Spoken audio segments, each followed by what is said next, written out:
Welcome to the Energizer Moment. I am here with my dear friend, colleague, and a fellow Barrett Kohler author. He is the founder of Giant Leap Consulting, a courage building company. I want you to think about this. How much courage do we need to have in our leaders today?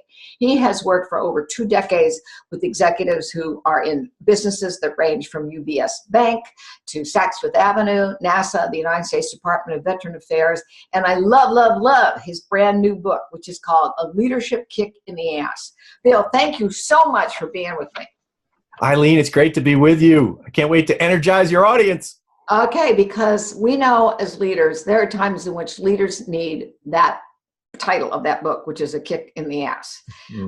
But you and I both believe that self-leadership precedes the leadership of others.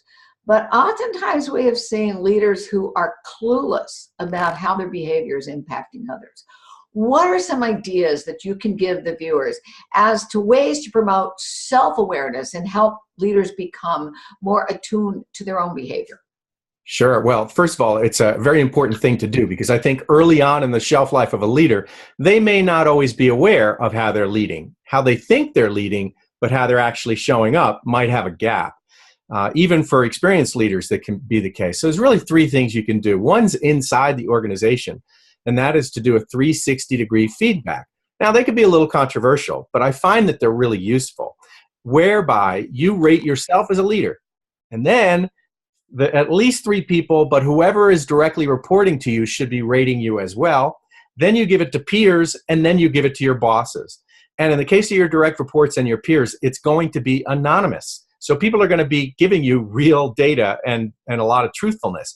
When you have that unassailable data right in front of you, now how you are showing up and how you think you're showing up, you get to see what the gap is. And then you can take the actions to sort of close that gap. So a 360-degree feedback is one great way to become conscious of who you are as a leader. The second way is one that I employ, and I encourage really everybody, leader or not, to employ, and that is to have at least one person in your life who serves as a chief ego deflator. Oh, a CED. A CED. Everybody needs to have one CED, that one person who can get through to you when you're starting to believe your own BS, when your head's getting a little bit too big. In my life, I've got a number of them, but one of the people who serves as a CED in my life is my wife, who I very much value for it. And I'll tell you a quick story to illustrate. One time I was in T&D magazine, and as you know, that's Training and Development magazine, our field of practice. And I was in T&D, and I was on page 8. Hey, pretty good. I go about 10 pages back on page 23. My face is there again because I'm speaking at 2 conferences. So my head just went, whoosh. And I did what many men do. I went up and peacocked to my wife and said, honey, look at page 8 there. I'm in the magazine. And then I said, I'm not done. Look at page 23. What do you think about that? With my big head, I thought in my glory, she would glorify me in the way that I thought about myself. But instead, she looked at me in 5 words, punctured my ego and brought me back down to the right size that I needed to be. She said, first of all, she looked at me with that universal look of spousal disgust and said, go clip your nose hairs. That's a true story. That's a true story. And but I needed to, right? Like she needed to help me get over myself. And especially when you're in a leadership role, because it's pretty seductive. People are telling you what a special person you are because you're a leader. All of the perks you get that are different, the behavioral latitude that you have as a leader. Yeah. It's really important that you are able to have a truth teller or more around you to keep your ego in check. So that's the second thing. And then the third thing that you can do is for your team, the people that you're leading, create safety.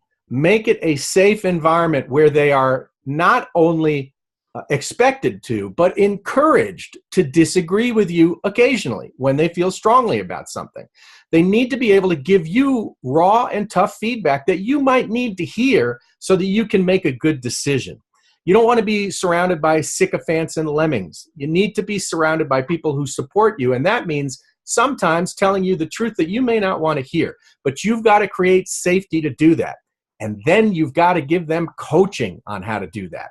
So you got to tell them, look, I need your feedback, but you might not want to do that when I'm walking into the board meeting, or you might not want to do it when I got 50 items in my to-do list, but I definitely want you to. In fact, I'll be looking at you, waiting for you to disagree with me sometimes. And at the end of the year, I'm going to make sure we're going to factor that into your performance review. Oh, I like that. Oh, that's good. Ooh, that's good.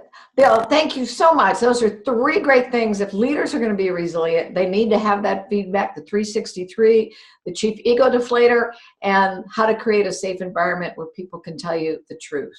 Thank you so much for being with us, and we're going to check in with you later. Thanks.